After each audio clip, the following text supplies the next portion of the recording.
Empezamos la semana anterior una serie de predicaciones en el libro de Hechos y hemos llamado a esta serie de predicaciones la Iglesia en Movimiento. Y es que yo les decía que el libro de Hechos es tal vez el único libro en la Escritura que todavía sigue abierto, ¿cierto? La iglesia sigue moviéndose, la iglesia sigue avanzando a cumplir los propósitos y el plan de Dios. Así que Hechos capítulo 28 es un capítulo que queda para que nosotros sigamos contando y la iglesia de Cristo en todos los lugares de la tierra siga haciendo y siga moviéndose como el cuerpo de Cristo en esta tierra. Hoy llegamos al verso 12 del capítulo 1. Y al llegar al verso 12 del capítulo 1 nos encontramos con una escena que es un poco peculiar. Ustedes van a darse cuenta ahorita por qué. Pero quisiera preguntarles, ¿cuántos de ustedes tienen la tendencia o en algún momento le han hablado a su computador cuando se queda como parado, cuando se bloquea? ¿Cuántos le hablan al computador cuando el computador se bloquea?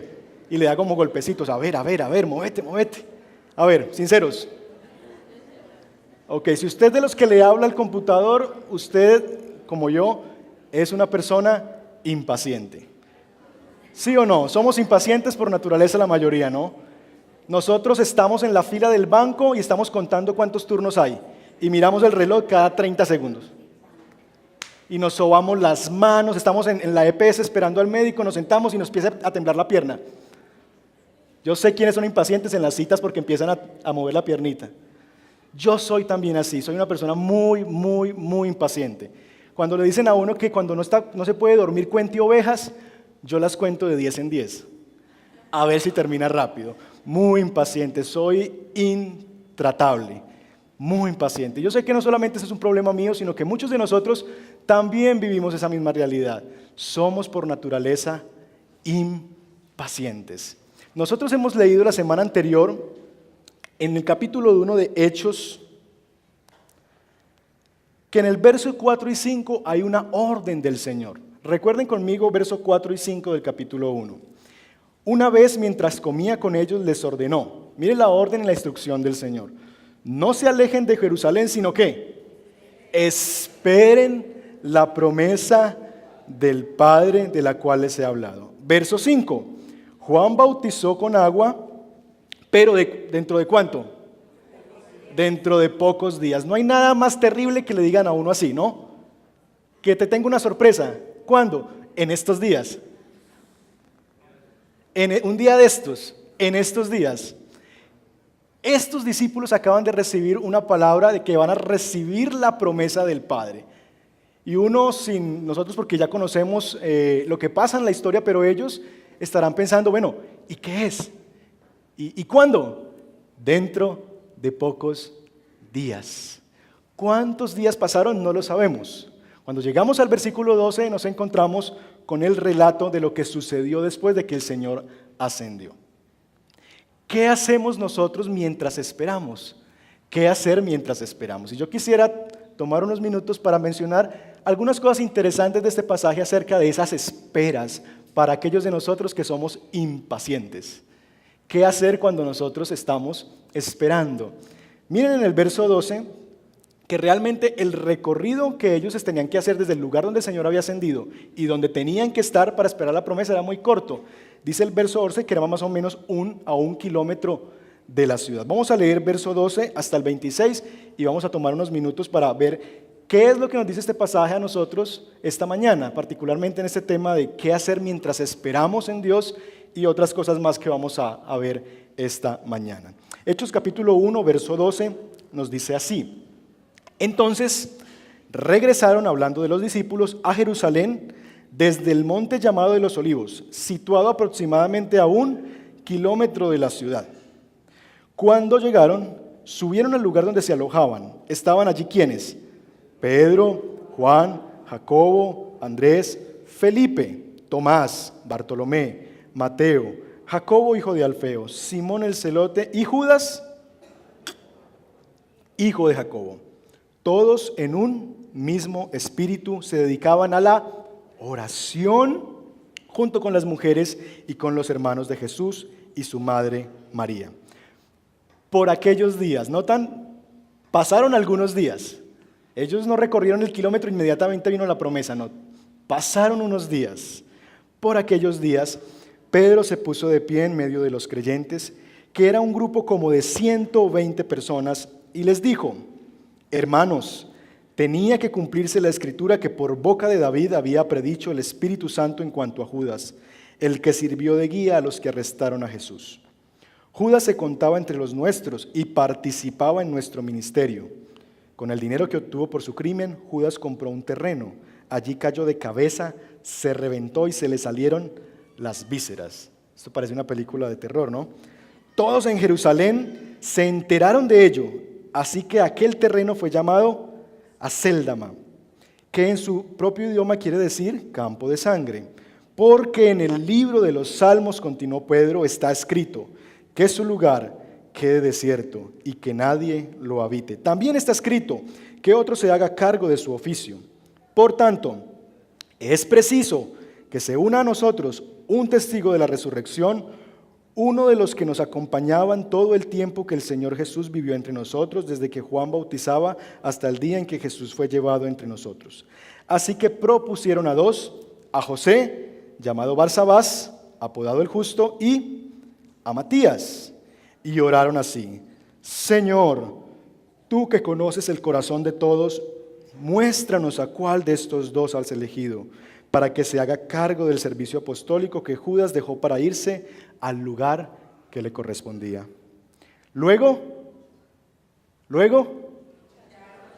echaron suertes, parece como un casino, y la elección recayó en Matías. Así que él fue reconocido junto con los 11 apóstoles. Yo creo que la mayoría de nosotros, al leer este pasaje, se queda en ese último verso.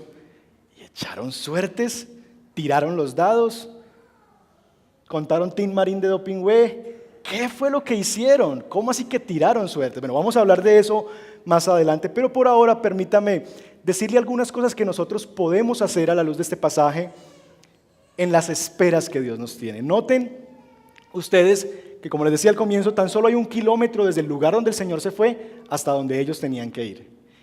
Yo creo que ellos se fueron corriendo porque lleguemos rápido para que nos encuentren en el lugar, no sea que vaya venido y no nos encuentre ahí, que el Padre descienda y nosotros no estemos ahí. Llegaron al lugar, hay 120 personas reunidas en un salón, tal vez mucho más pequeño que este, me imagino, que era una casa, en la parte de arriba de una casa, 120 personas reunidas, y pasan los días, y empieza la pierna a temblar, y empiezan a mirar el reloj de arena porque no había de este, y empiezan a pensar, bueno, ¿y cuándo? ¿Y qué hacemos ahora? ¿A quién escuchamos si Jesús no está? ¿Quién nos va a enseñar? ¿Qué vamos a hacer? Y empiezan ellos con esa espera un poco tardía. Y Lucas nos dice eso vez tras vez. Aquellos días se demoraba, pasaba tiempo. 2 cosas por lo menos, o 3 cosas que vemos en este pasaje que uno puede hacer cuando espera. Número 1, obedecer las instrucciones del Señor. Ellos, en medio de lo que no sabían, obedecen las instrucciones del Señor. Y lo primero que hacen es, el Señor les ha dicho, va a pasar en Jerusalén. Ellos dicen, listo, es Jerusalén, vamos a Jerusalén, ¿cierto? Tienen que esperar, listo, pasan los días, pero aquí estamos esperando. Una de las cosas que nosotros podemos hacer mientras esperamos las promesas del Señor es obedecer sus instrucciones. Nosotros a veces no tenemos ni idea cuándo van a hacer las cosas, pero sí sabemos por la palabra de Dios qué deberíamos estar haciendo en esos momentos. Hay momentos en que Dios a usted le puede decir que haga ciertas cosas, que se mueva a ciertos lugares. Por ejemplo, si usted está esperando un empleo y nada, y Dios le dice dentro de pocos días, y usted dice, bueno, dentro de pocos días. Usted puede tener la opción de quedarse y no hacer nada, o obedecer las instrucciones del Señor y ser diligente y pasar hojas de vida, tocar puertas, hablar con personas, en fin. Pero también es cierto que hay momentos cuando Dios lo pone a una espera que Dios le dice, como en el Antiguo Testamento, estad quietos y conoced que yo soy Dios. También hay momentos cuando nosotros estamos esperando que una de las instrucciones del Señor es eso, no hagan nada. Tenemos que ser sensibles a la voz del Señor y decir, bueno, Señor, ¿cuál es tu instrucción en esta situación? ¿Debo moverme o debo quedarme quieto? ¿Cuál es tu instrucción? Esa es la primera cosa que podemos hacer y que aprendemos de este pasaje sobre nuestras esperas. La segunda cosa que vemos en este pasaje es que ellos estaban en ¿qué cosa? Verso 14. Todos en un mismo espíritu se dedicaban a contarse historias, a contar historias de la niñez, a la oración. A la oración. La oración es una de las mayores herramientas, la cosa tal vez más extraordinaria que podemos hacer cuando Dios nos pone a esperar, cuando no sabemos cuándo va a ser el momento que Él va a hacer lo que ha prometido hacer. La oración que nos conecta con la realidad de que Él es Dios, de que de Él son los tiempos y que sus tiempos son perfectos. Número 1, cuando yo estoy esperando, ¿qué puedo hacer? Obedecer las instrucciones del Señor. Número 2, cuando yo estoy esperando y no sé cuándo va a pasar algo, ¿qué debo hacer? Orar. Y un tercer elemento que aparece aquí es la unidad. Notarán ustedes que ellos permanecían en un mismo espíritu.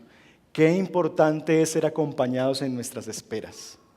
Qué importante es que otras personas nos acompañen a esperar las promesas de Dios. Esta promesa era una promesa colectiva. El Espíritu Santo vendrá sobre ustedes y ustedes entonces me serán discípulos. Era para todos los que estaban allí. Pero en nuestras esperas particulares también es muy importante ser acompañados. Por eso insistimos tanto en grupos de conexión. Que usted encuentre un grupo de personas, de hermanos, donde usted pueda compartir la vida, contarle sus esperas, escuchar las esperas de otro, decirle: ayúdame a orar, necesito tu ayuda, acompáñame, que cualquier momento yo te pueda llamar y sé que vas a estar ahí, que hay alguien que está orando por mí, que puedo compartir la vida con otros. Así que estas tres cosas alcanzamos a ver en esa espera. Eso es como, digamos que estamos arrancando ahí un poco al revés. Eso es un poquito de la aplicación personal de este sermón. Pero siendo honestos, el mensaje principal de este pasaje no tiene que ver tanto con el tema de la espera. La espera es un asunto que uno puede llegar a ver del pasaje, pero no es el centro y el escenario de este pasaje. Yo creo que el doctor Lucas, que es quien ha escrito el libro de Hechos, nos quiere mostrar algo distinto. Estamos hablando de la realidad de la iglesia. Y Lucas nos empieza a mostrar cómo esta iglesia se empieza a organizar, cómo esta iglesia empieza a ser liderada. Y yo quisiera hablarles esta mañana precisamente de eso, que juntos miremos el pasaje y encontremos algunas características de este liderazgo, de estas personas que van formándose y que uno va viendo en el desarrollo de la historia de la iglesia en el libro de Hechos como líderes prominentes dentro de la iglesia. Porque, queridos hermanos, toda iglesia necesita ser liderada. Y la semana pasada veíamos la razón. Jesús ya no está aquí físicamente. Es decir, ya no solamente somos seguidores de Jesús, donde vamos donde Él va. Él va el maestro, vámonos para allá, para tal pueblo. No, ya la iglesia es una nueva realidad que tiene que preguntar, que tiene que orar. Señor, ¿y a dónde? ¿Y a quién enviamos? ¿Cómo lo hacemos? Esta iglesia del libro de Hechos es una iglesia también que tiene que ser liderada. En medio de la espera, Lucas nos va a permitir ver algunas características de ese liderazgo. Lo primero que notamos en el verso 13 es nombres. ¿Notan ustedes nombres allí? Nombres. ¿Y quiénes son esos? ¿Quiénes son esos que están nombrados allí? Los apóstoles o discípulos. Muy importante. Notarán ustedes que discípulos de Jesús contamos muchos más, ¿cierto? Usted ve en el transcurso de los evangelios que se habla de los discípulos y que iban multitudes, ¿cierto? Y que iban personas que seguían a Jesús. Pero estos particularmente son los que conocemos nosotros como los apóstoles. Si usted hace un conteo rápido va a encontrar que hay 11 de ellos. ¿Qué nos dice este tema de que están sus nombres presentes? El énfasis de los nombres que Lucas hace es muy importante porque lo que nos está diciendo es que estos personajes eran personajes reconocidos en la comunidad. A nosotros estos nombres nos suenan un poco extraños, ¿cierto? Poco recordamos de Andrés, poco recordamos de la obra de Felipe, porque no escribieron libros, no se nos dice mucho acerca de ellos. Pero para la iglesia del primer siglo sí era muy importante reconocer quiénes eran sus líderes, cuáles son sus nombres. Así que la primera característica que vemos en este liderazgo es que era un liderazgo reconocido. Todo el mundo podía saber quién era Andrés, quién era Felipe, quién era Tomás, quién era Simón el Celote, quién era Judas, hijo de Jacobo. Estos hombres eran reconocidos. ¿Qué características vemos de estos hombres? que eran hombres en primer lugar de oración. Estos son líderes de oración. Notarán ustedes que lo que están haciendo allí ellos no es empezar a dar órdenes, sino es orar juntos. No son apóstoles de escritorio, que están detrás de un escritorio viendo cómo todos los demás hacen cosas, sino que ellos se dedican y son hombres de oración, dependientes de Dios. No iban a hacer absolutamente nada sin antes ser dirigidos por el Señor. Estos hombres, los nombres que se nos dicen allí, eran hombres de oración. Pero no solamente eran hombres de oración, sino también que eran hombres con algo o con mucha, en el caso de uno de ellos, iniciativa. Ustedes notan que habla el que siempre habla. ¿Quién es el que toma la vocería?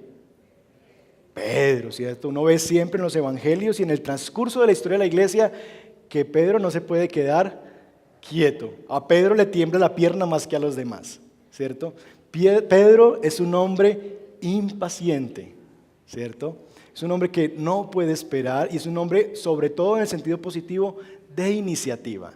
El liderazgo de esta iglesia es un liderazgo que ve una situación y no espera que otro lo haga, sino que dice, hey, queridos hermanos, tenemos que hacer algo. Y toman la iniciativa. Y la iniciativa que toma Pedro, y ahí viene nuestra tercera característica, tiene que ver con que es un hombre que interpreta la Escritura.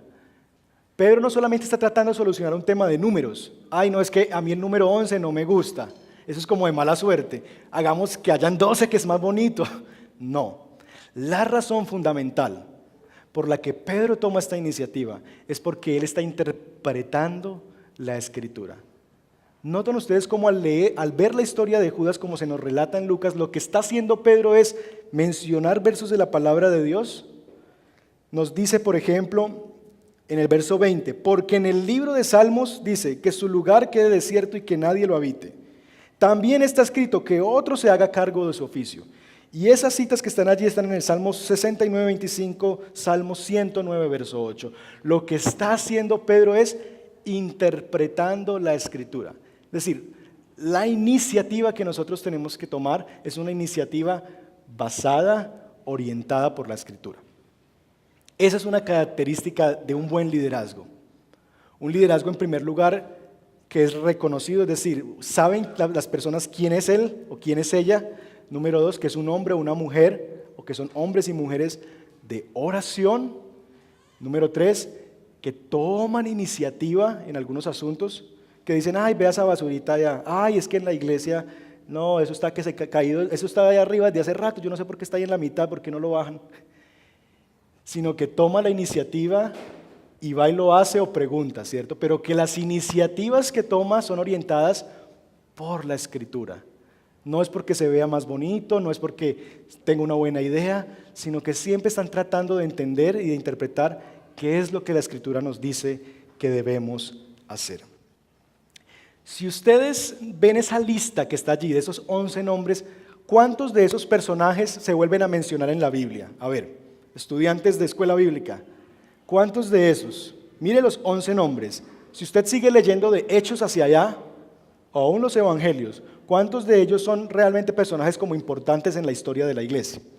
A ver, propuestas. Juan, Pedro, ¿quién? Mateo, sí, ¿quién más? Tomás, ¿dónde volvemos a escuchar de Tomás? No. Felipe, poco. Jacobo, muy poco, porque el Jacobo que aparece después es otro, es uno de los hermanos de Jesús. Pocos, ¿no le parece?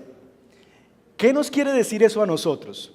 Son 11 personajes de los cuales diríamos que hay 3 personajes tal vez principales. Pedro, Juan, ¿cierto? Tal vez algo Mateo, diríamos, o Jacobo, también porque podríamos, si pensamos que él fue quien escribió la carta de Santiago, que esto está en duda, pero digamos que hay 3 de esos personajes. ¿Qué de los demás?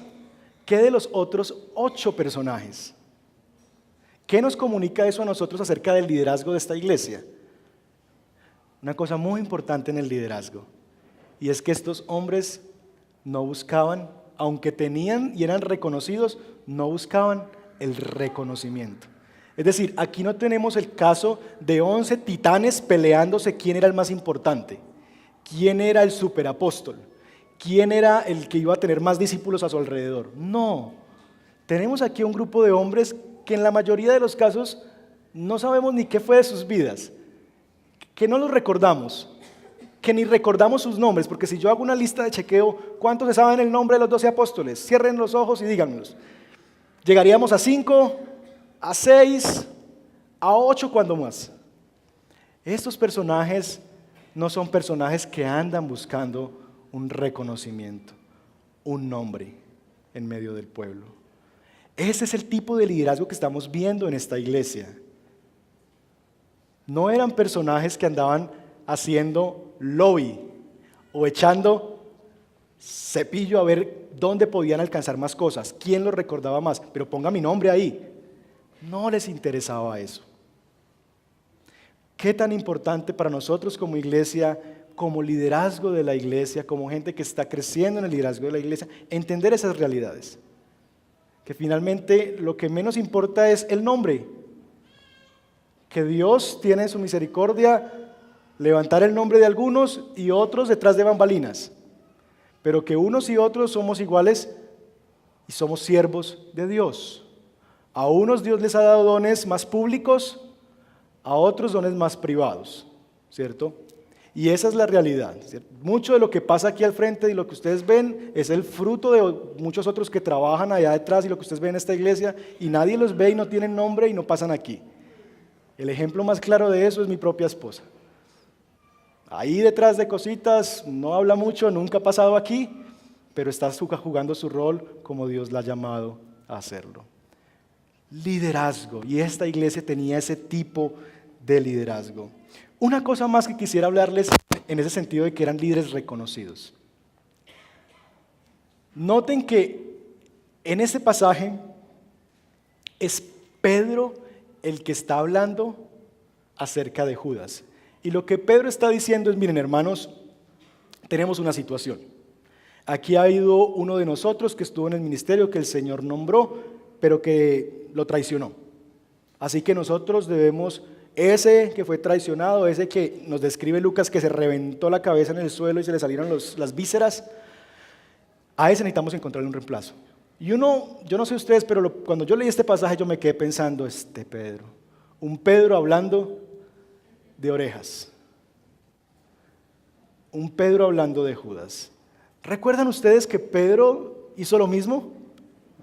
Que Pedro también fue un traicionero, mentiroso.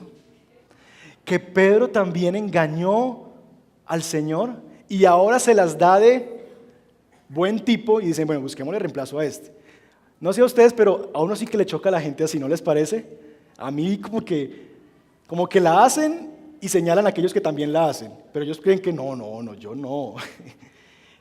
Vemos a Pedro ahí en la escena y uno dice, pero a ver Pedro, usted hizo lo mismo, ¿por qué a usted no lo reemplazamos también? ¿Por qué usted también no se busca un reemplazo si usted también traicionó al Señor? ¿Qué es la diferencia entre un Pedro y un Judas? ¿Qué marca la diferencia en que ahora Pedro se esté levantando como paladín de la verdad y diciendo, no, ese es un traicionero, tenemos que buscarle reemplazo? ¿Qué es lo que produjo en Pedro esa iniciativa? ¿Por qué Pedro es distinto a Judas? Una realidad muy importante, y es que Pedro se arrepintió de su pecado. Hablaba con alguien estos días y le decían, mira, hay dos tipos de tristeza que nosotros podemos entender en nuestra propia vida. Hay una tristeza que viene por la convicción de nuestro pecado y es una tristeza que nos dice, no, yo no sirvo para esto. A mí Dios ya no me aguanta, yo me voy de aquí. Yo salgo corriendo. Ya no quiero saber nada de Dios. Yo me aburrí de esto, ya Dios no quiere nada conmigo, yo me voy. Y fue la tristeza que experimentó Judas, porque dice el texto bíblico que él tuvo remordimiento y fue e hizo todo lo que ya sabemos. Tristeza profunda, le falló al Señor, pero esa tristeza lo que produjo fue alejarlo del Señor. Pedro también estuvo muy triste, lloró amargamente. Pero la tristeza de Pedro es distinta, porque la tristeza de Pedro llevó a que, aunque alejado del Señor, él estaba ahí. Y Dios cuando lo vio, Jesús cuando lo vio, lo llamó y le dijo: Pedro, todavía tengo planes contigo. Y esa tristeza que tenía Pedro lo llevó a acercarse al Señor. Dice el apóstol Pablo que hay una tristeza que nos conduce al arrepentimiento. Esa es la tristeza que experimentó Pedro, una tristeza profunda en su corazón de haberle fallado al Señor, pero que finalmente lo llevó a arrepentirse y a buscar al Señor. ¿Qué nos dice eso a nosotros del liderazgo? De que tengamos a un Pedro entre los apóstoles. Pues la realidad de que los líderes no son perfectos, que el liderazgo no es para personas perfectas. Muchos tienen miedo cuando nos acercamos nosotros a invitarles a participar de ministerios. No, pastor, no, yo todavía no, ¿cierto? Porque tenemos en nuestra mente que creemos que el liderazgo es para personas perfectas. Pero también aprendemos de este pasaje que aunque el liderazgo no es para personas perfectas, sí es para personas arrepentidas. Aunque el liderazgo no es para personas perfectas, sí es para personas arrepentidas. Y eso es lo que vemos aquí en Pedro, un hombre pecador que las ha metido una y otra vez, pero que se ha arrepentido, que ha venido una tristeza que lo acerca al Señor y dice: Señor, yo quiero seguir contigo, tú eres fiel, sigue haciéndolo en mí. Cuando nosotros vemos el liderazgo de la iglesia, vemos esa misma realidad. No hay personas perfectas, empezando de los pastores para abajo, nadie, todos nosotros somos hombres, mujeres sujetos a pasiones, pecadores, que cada vez tenemos que ir delante del Señor y arrepentirnos de nuestro pecado. Pero tratamos de ver en esas personas hombres y mujeres arrepentidos, que tienen un corazón para el Señor, que abren su corazón y dicen: mire, yo necesito, Señor, yo quiero intentarlo una vez más, yo voy a hacerlo una vez más, y que se arrepienten y dejan su pecado y siguen adelante con el Señor. Hemos aprendido bastante acerca del liderazgo de esta iglesia, ¿no les parece? Es una iglesia bien liderada, donde parece que hay líderes que están llevando a cabo la obra de la iglesia. Ahora bien, un asunto muy importante para nosotros es el tema de que estos líderes no solamente eran reconocidos, sino que eran líderes nombrados. ¿Han escuchado ustedes por ahí algunos que dicen que son apóstoles? ¿Sí? No me digan nombres, por favor. Pero por ahí hay muchos que dicen: yo soy el apóstol fulano de tal. Saluden al apóstol. Vamos a aprender esta mañana, al revisar este texto, que eso ya no existe. Si vemos nosotros en el verso 13 se nos dan los nombres, y cuando Pedro dice que deben elegir a otro, miren lo que él dice, las características que él está buscando en esa persona. Verso 21 y 22. Por tanto, es preciso que se una a nosotros un testigo de la resurrección. Requisito número 1, testigo de la resurrección. Requisito número 2, uno de los que nos acompañaban todo el tiempo en que el Señor Jesús vivió entre nosotros, desde que Juan bautizaba hasta el día en que Jesús fue llevado entre nosotros. Así que propusieron a 2 personajes, ¿cierto? Muy importante esto. Número 1, los apóstoles mismos habían sido nombrados ¿por quién? Por Jesús. Ninguno de ellos le dijo: ay Señor, yo quiero, nómbreme a mí, míreme. No, todos fueron nombrados por el Señor. Jesús les dijo: tú, ven, sígueme. A Pedro, ya no serás pescador en esas barcas, ahora vas a pescar hombres. Y a cada uno de ellos el Señor los fue llamando por nombre propio. Algunos se atrevió a cambiarles el nombre. Ya no te llamarás Cefas, te llamarás Pedro. Y el Señor entonces empezó a vivir esas circunstancias. Así que los apóstoles en primer lugar eran nombrados por el Señor Jesús. Ahora bien, noten que aunque estaba la familia de Jesús presente, no por estar la familia de Jesús, ellos eran los que tomaban la iniciativa. Hoy en día que vemos tanto tema de familias poderosas en las iglesias donde el líder parece una monarquía, el que viene detrás es el hijo. Noten que la familia de Jesús es contada como en bulto, mientras que a los apóstoles se nos dice los nombres de cada uno de ellos. Verso 14 nos dice que estaban junto con las mujeres y con los hermanos de Jesús y su madre María. No se cuentan ellos dentro de los apóstoles, dentro del liderazgo de esta iglesia. Muy importante eso, en este tiempo donde hay tanta dificultad en las iglesias con liderazgos tipo monárquico, donde el que va a suceder en el trono es mi hijo, ¿cierto? Ahora bien, hay hijos también de pastores que tienen dones y que Dios está llamando al ministerio, pero en muchos casos es simplemente el hecho de creer que yo soy hijo de, o la hija de, o el primo de, o el papá de. En la iglesia vemos que el liderazgo no estaba amarrado a apellidos, a nombres. Noten también ustedes que entre esos nombres que Jesús escogió, esos hombres que Jesús escogió, hay gente de todo tipo. Hay personas que tienen dinero, como Mateo tal vez, que eran adinerados. Hay gente en mucha necesidad, ¿cierto?, que no tenían mucho, que eran hombres sencillos. Cuando Pedro fue a predicar en Hechos capítulo 4, capítulo 2, y luego le dicen que se asombraban de que este hombre hablara así porque era un hombre sin educación, era un hombre del vulgo, de la calle, de la plaza. A ese también lo escogió el Señor. Habían gente muy educada dentro del liderazgo, gente no tan educada, gente rica en el liderazgo con mucho dinero, gente con poco dinero, porque no hay un perfil basado en esas cosas en el liderazgo de la iglesia. La iglesia no se lidera por quién es el que más tiene, o por el contrario, el que menos tiene tampoco. ¿Quién es el que más sabe o quién es el que menos sabe? Esos no son requisitos para pensar en el liderazgo de la iglesia. Y vemos en Jesús ese modelo. El Señor mismo escogió hombres de todo tipo para su ministerio. Habían hombres muy jóvenes, como Juan. Se dice, llegan a estimar algunos que Juan era menor de 20 años cuando empezó a seguir al Señor. Y lo dicen porque cuando escribe Apocalipsis, más o menos es el año 90 después de Cristo. Entonces, era un hombre más bien joven. Y Jesús lo llamó. Y lo llamó su amigo, el más cercano, el que está junto a mi corazón. Pero también habían hombres avanzados en edad. Entonces, tampoco el liderazgo es solamente por ser viejo o por ser joven. Hay otro tipo de dinámicas que se mueven aquí. No cualquiera podría ser apóstol. Había unos requisitos. Haber conocido al Señor y haber caminado con Él desde que Juan bautizó con agua y haberle seguido hasta la resurrección. Y número 2, haber sido testigo de la resurrección. Ahora bien, ese es el punto ahora, porque muchos están diciendo que son apóstoles. Cada vez que alguien le diga que es apóstol, pregúntele, bueno, ¿y usted entonces cumple estos requisitos? ¿Usted cumple estos requisitos de los apóstoles que se creen con la misma autoridad casi que de los apóstoles y pueden mandar y decir y hacer y deshacer?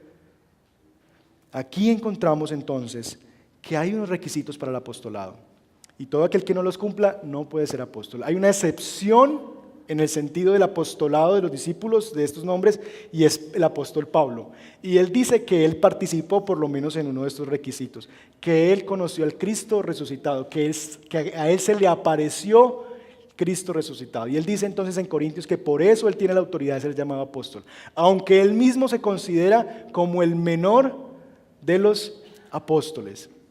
Es la única excepción y es una excepción que nos da la Escritura. Así que no hay nadie más que pueda ser llamado apóstol. Un requisito adicional que aunque no se nos dice aquí, pero sí lo vemos más adelante, para el liderazgo de la iglesia es que sean de buen testimonio. Ustedes recordarán que hubo un momento en la historia de la iglesia en que las mesas estaban siendo desatendidas, en que no había gente que le sirviera a las viudas, ¿cierto? Y atendían a unas, habían preferencias, atendían a las judías pero abandonaban a las griegas. Entonces los apóstoles dicen, bueno, tenemos que hacer algo en esta situación. Y lo que dice es, encarguen a hombres fieles que se encarguen de servir las mesas. Para servir las mesas buscaban como una característica principal la fidelidad, el buen testimonio. Podemos añadir esa característica, que eran hombres y mujeres de buen testimonio. Así que encontramos estos asuntos muy importantes del liderazgo, de cómo esta iglesia estaba siendo liderada. Eran líderes que eran nombrados por el Señor, en el caso de los apóstoles, hombres reconocidos por la comunidad, hombres que interpretaban la Escritura y todas las características que hemos visto esta mañana. Ahora bien, ahora sí llegamos al final de nuestro relato y a ese relato que es un poco extraño, ¿cierto? Porque pareciera que estuviéramos frente a una tirada de dados, ¿cierto? Uno dice, ¿tiraron suertes? Pero noten primero lo que se dice antes de eso. Lo primero que se dice es los requisitos. Es decir, los apóstoles dicen, bueno, necesitamos reemplazar a Judas. Un paréntesis bien grande aquí. Noten que después, cuando fueron muriendo los apóstoles, no fueron nombrando a otros. ¿Notan eso? No fue que cuando murió Pedro, entonces nombraron a otro. No, este es un caso excepcional, porque es un caso de traición. Una vez los 12 murieron, no nombraron a otros 12. La cosa acabó ahí. Murieron esos 12, fueron el fundamento sobre el cual Dios empezó su iglesia y ya. La iglesia empezó a encontrar sus líderes, sus obispos, sus pastores, sus ancianos, sus diáconos, y la iglesia empezó a ser gobernada. Pero ahí se acabó. No fue que después hubo otro apóstol que cuando murió Pedro lo nombraron, nada de eso. Pero aquí encontramos que antes de tirar los dados, ellos se pusieron a pensar, bueno, ¿a quién elegimos? Hay unos requisitos, hay una hoja de vida que tenemos que revisar. Y solamente habían 2 personas que llenaban los requisitos. Sus nombres, Matías y Barsabás. Barsabás, ese nombre Barsabás quiere decir el hijo del sábado.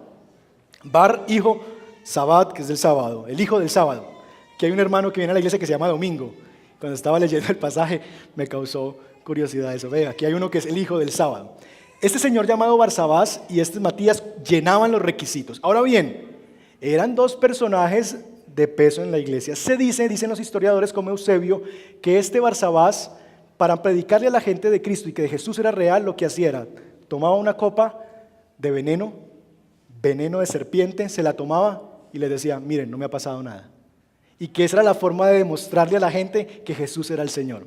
¿Han leído ustedes eso en Mateo? Que tomarán serpientes y escorpiones en sus manos.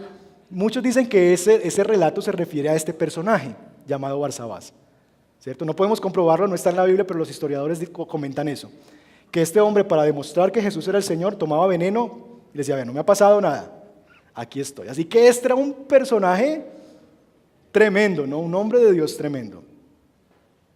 El otro personaje es Matías. No se nos dice mucho de Matías, ¿cierto? De hecho, uno no lo vuelve a encontrar en la historia de la iglesia, uno lo ve ahí y uno dice, ¿y Matías qué? ¿Qué pasó con él? ¿A dónde fue? ¿Cuándo predicó? Uno lee el resto y uno tiene la sensación, pues, ¿para qué tanta bulla de nombrar otro si no encontramos nada que hizo después? No lo conocemos, pero seguramente también tuvo en otros lugares, no consignado en la Escritura, una obra muy importante dentro de la historia de la iglesia. Así que antes de echar suertes, ellos tienen un perfil y escogen a 2 personas. Pero las 2 personas son muy buenas, las 2 personas son calificadas para el trabajo, las 2 personas llenan los requisitos. ¿Qué hace usted cuando en su empresa llegan 2 personas muy buenas para ocupar el cargo? Difícil, ¿no? Y usted dice, pero es que están parejitos en todo. Mira, los requisitos los cumplieron casi que igual. ¿Qué hacemos? ¿Qué hacemos? Llamamos a otros. Aquí estaban los discípulos escogiendo a ese hermano. Eso también es muy importante. Y es que aquí hay una lección comunitaria. No es que Pedro dijo, bueno, yo voy a escoger. Usted me agrada, venga para acá. No, es una elección de la comunidad. Paréntesis. Nuestra comunidad se gobierna a través de una asamblea de miembros. Es importante que usted se haga miembro, porque al hacerse miembro usted formaliza que usted pertenece a esta familia de la fe, pero también usted puede ayudarnos a dirigir los destinos de la iglesia. Nombramientos. Yo tuve que pasar por 3 asambleas donde tuvieron que votar para ver si yo seguía siendo pastor o si era obrero, y ahora que fui nombrado pastor, pues vivir ese proceso. Es un proceso complejo, a veces dispendioso, de tiempo, pero es saludable. Porque uno ve que hay una comunidad que está respaldando ciertas iniciativas. No es la voz de un hombre diciendo, usted y usted, vengan para acá, sino que hay un proceso. Así que, tienen estos 2 personajes, ¿qué hacemos? Este toma veneno y no se muere, del otro no sabemos nada, pero también parece ser tremendo. ¿Qué hacemos ahora? ¿A quién elegimos? Y entonces llegamos a nuestro pasaje y a la solución que ellos le dieron. Luego, echaron suertes y la elección recayó sobre Matías. Sí, echar suertes era tirar dados. Pero ellos tiraron los dados con la teología de Proverbios 16:33 detrás de ella. Mire lo que dice Proverbios 16:33. Alguien que lo lea cuando salga en pantalla. Proverbios 16:33. Alguien que lo lea en voz alta, a ver. Una voz resonante.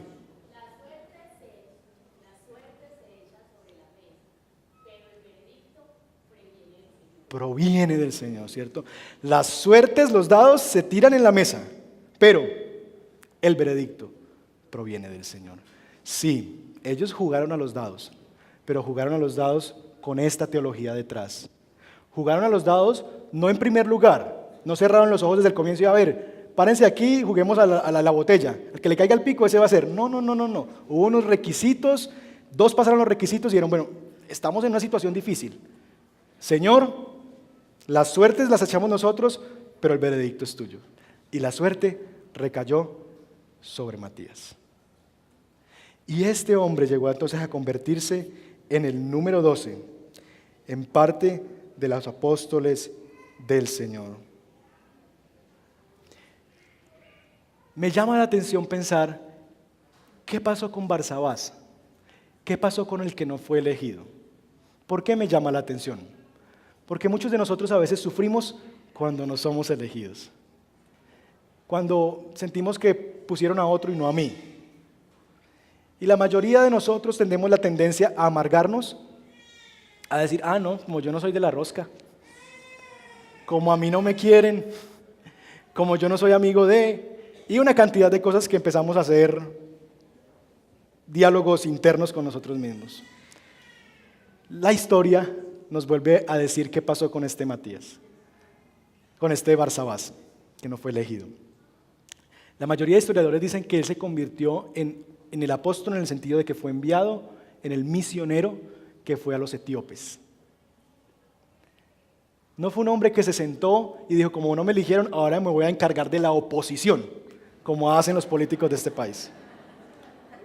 Ahora sí, como no me eligieron, me convertiré en un opositor. No, él entendía que este reino no era de él, que el veredicto es del Señor. Y siguió caminando, trabajando con la iglesia. Y llegó el día en que el hombre fue enviado por su iglesia a llevarle la palabra a los etíopes. Cuando nosotros vivimos esas experiencias en que a veces es esa decisión, ¿cierto? Hay dos perfiles muy buenos y quisiéramos tener los dos, pero no se puede, ¿cierto? Nosotros tenemos la fortuna y la bendición de tener como 4 o 5 seminaristas aquí. Y vivimos eso, ¿cierto? Y estamos orando al Señor. Señor, tu palabra dice que envía obreros a la mies. Nosotros tenemos muchos obreros, envía mies para los obreros. Y creemos en el nombre del Señor que siempre habrá mies, que siempre va a haber lugares donde predicar la palabra, que siempre va a haber recursos para enviar hombres y mujeres a llevar la palabra del Señor. Pero vivimos esa realidad. Ustedes mismos las han vivido en algunas circunstancias de su vida. Queridos hermanos, lo que nos enseña el doctor Lucas en esta oportunidad es la importancia de que la iglesia sea liderada. La importancia de que la iglesia sea liderada. De que haya hombres y mujeres que tomen la vocería, que tomen la iniciativa, que convoquen, que digan, hace falta esto, necesitamos hacer esto. Esta iglesia es una iglesia liderada. Nosotros no seguimos echando los dados. Porque ustedes ven que en la historia de la iglesia no se siguieron echando dados. Es la única ocasión. ¿Por qué? Porque después vino el Espíritu Santo. Y el Espíritu Santo se encargó de guiar a estos líderes en la elección de las nuevas personas, misioneros que iban a ser enviados y demás. Cuando nosotros pensamos en liderazgo, en llamar personas al liderazgo, no echamos los dados. No ponemos sus fotos y giramos la botella, no. Oramos al Señor, pedimos dirección del Señor. No lo hace este servidor solo. Lo hacemos en compañía de otras personas, oramos, preguntamos, entrevistamos, invitamos a almorzar, almorzamos, nos somos invitados, tratamos de conocer. Y esta iglesia es liderada. Y yo quisiera que esta mañana tomáramos un tiempo significativo para orar por el liderazgo de esta iglesia. Y yo quisiera pedirles e invitar a los líderes de la iglesia, me refiero a los que están siendo invitados a unas reuniones una vez al mes, los sábados, que pasen aquí. Adelante, por favor. Liderazgo de la iglesia. ¿Ustedes saben quiénes son? Vengan acá un momento. Y vamos como iglesia, uno, a reconocerlos, porque muchos de ustedes no saben, ¿cierto? Algunos sí, otros no. Pero presentarles quiénes están allí en el liderazgo.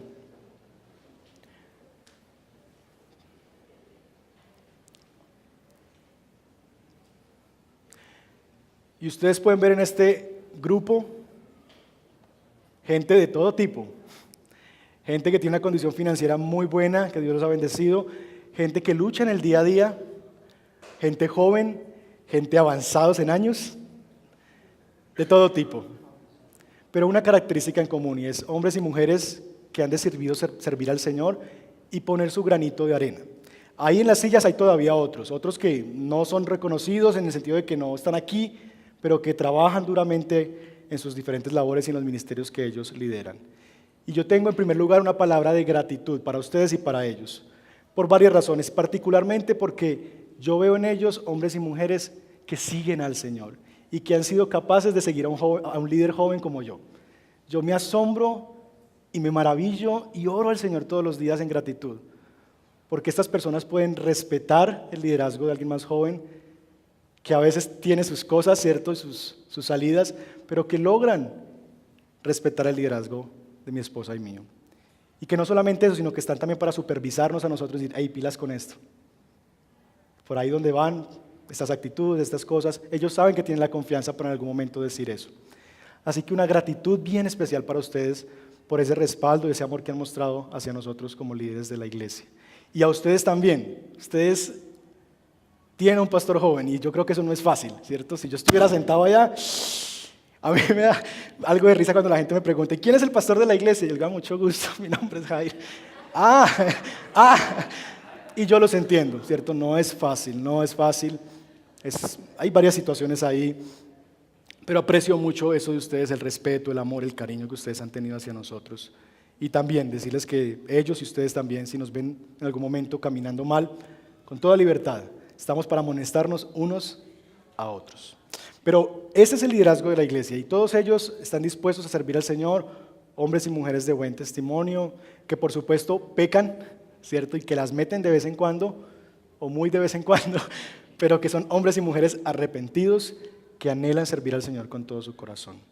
Yo quisiera, iglesia, que ustedes amaran a estas personas, que ustedes agradecieran a estas personas el trabajo que ellos hacen, de venir más temprano, de hacer otras cosas que nosotros ni siquiera vemos, como los facilitadores, maestros de escuela dominical, en fin. Pero ellos que están como dirigiendo al frente de algunos ministerios, y que esta mañana, antes de terminar, oráramos al Señor. Y oráramos en un sentido como para reconocer, en algún sentido, el liderazgo de ellos, el nombramiento que ellos han tenido de parte de equipo pastoral, equipo ministerial, faltan algunos de ellos acá, y que los bendijéramos. Y que como iglesia pidamos al Señor que bendiga el liderazgo de esta comunidad, porque la iglesia necesita ser liderada, necesita seguir avanzando, necesita personas que tomen decisiones, personas que lideren a otras personas. Así que yo quiero invitarles, si usted puede estar sobre sus pies esta mañana, y vamos a orar, y vamos a bendecir el liderazgo de la iglesia.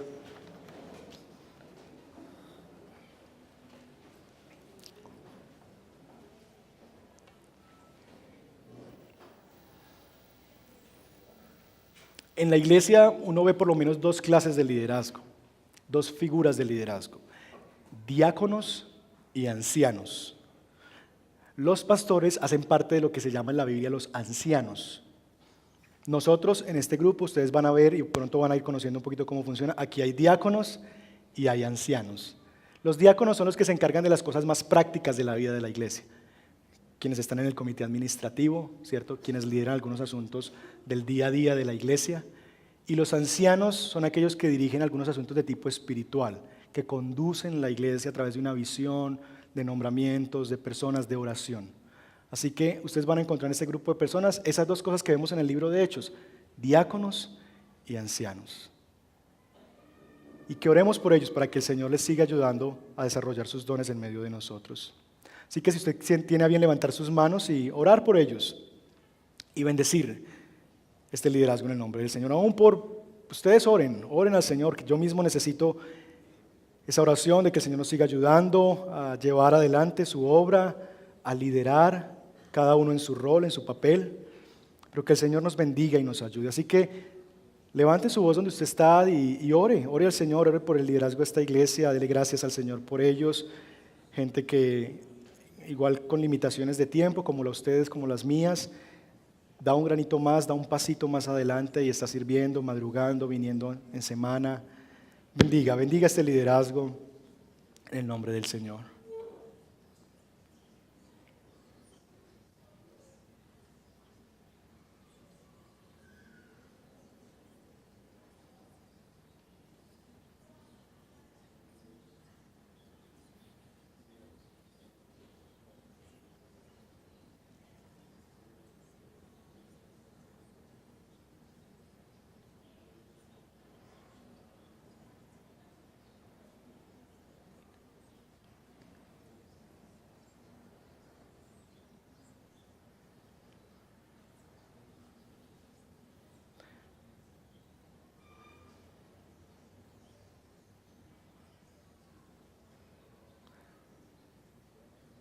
Señor, te damos gracias por estos hombres y mujeres dispuestos a servirte, que tú has puesto delante de nosotros para que dirijan esta congregación en diferentes ámbitos con sus dones y sus talentos.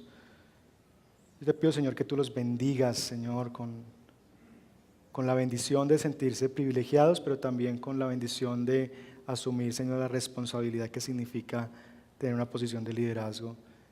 Ayúdanos a vernos cada uno de nosotros como siervos. Que el liderazgo que aprendimos de ti, Señor, no fue un liderazgo de escritorio, un liderazgo, Señor, de grandes palabras, de elocuencia, sino un liderazgo que le muestra amor a la gente a través del servicio. Que cada uno de nosotros, Señor, en el rol que estamos jugando, podamos, Señor, ser percibidos y vivir de esa manera, Señor, como hombres y mujeres, Señor, que sirven a sus hermanos. Te damos gracias, Señor, por eso, porque podemos saber que somos hermanos, que aquí no hay personas mayores que otras, simplemente jugamos roles distintos, pero que finalmente todos nosotros somos hermanos. Gracias por nuestros hermanos que han decidido, Señor, y que se someten a nosotros como líderes. Bendícelos también a ellos, Señor, y ayúdanos a caminar juntos, Señor, al llevar tu propósito y tu plan en esta tierra, en esta ciudad que tú nos has puesto, Señor. Gracias, Señor. Bendice sus familias, bendice sus finanzas, Señor. Bendice su tiempo, bendice con más dones, Señor, con más capacidades para seguir sirviendo. Señor, esta iglesia sigue creciendo, sigue avanzando. Ayúdanos, Señor, a nuevas personas que van a ir creciendo en el liderazgo, otros que van a seguir siendo llamados al liderazgo, que van a decir, aquí estoy yo quiero ayudar, ¿cuál es mi grano de arena? ¿Cómo puedo servir? Que tú nos sigas ayudando, Señor, a caminar juntos y a que esta sea una iglesia bien liderada, Señor. Por ti primero, porque te tenemos a ti, Señor. A través de tu Espíritu Santo, que tú nos sigas liderando a nosotros como iglesia. A través del equipo pastoral y de este cuerpo de liderazgo, Señor. Que tú nos sigas ayudando a llevar, Señor, este cuerpo y esta iglesia que tú nos has encomendado en nuestras manos. Te damos gracias a ti, te adoramos, Señor, y te bendecimos por esta iglesia, Señor, que somos nosotros. Gracias por este cuerpo donde tú nos has puesto, Señor. Que estamos aquí es por tu voluntad. Y ayúdanos a seguirnos conectando, a no vivir la iglesia como un lugar donde yo voy, sino que yo soy parte de la iglesia. Ayúdanos a salir de la vida, Señor, de consumidores religiosos, que venimos simplemente a consumir algo el domingo y en semana somos otras personas, vivimos otras realidades. Ayúdanos a conectarnos con la iglesia, a saber que yo, si soy creyente, si soy hijo de Dios, yo soy parte de la iglesia, juego un rol, soy una parte del cuerpo y el cuerpo no va a funcionar bien si mi parte no está funcionando bien y no está unida al cuerpo. Ayúdanos por favor a crecer en estas dinámicas y síguenos ayudando a avanzar en la obra tuya en esta ciudad. Gracias por mostrarnos a través de este pasaje de la Escritura cómo tu iglesia estaba siendo liderada. Y ayúdanos a imitar, Señor, muchas de estas cosas que hemos visto para que podamos seguir avanzando como esta iglesia avanzaba en el cumplimiento de tus propósitos. Te alabamos a ti, te bendecimos y te damos muchas gracias a ti. Oramos en el nombre de Jesús. Amén. Amén. Amén.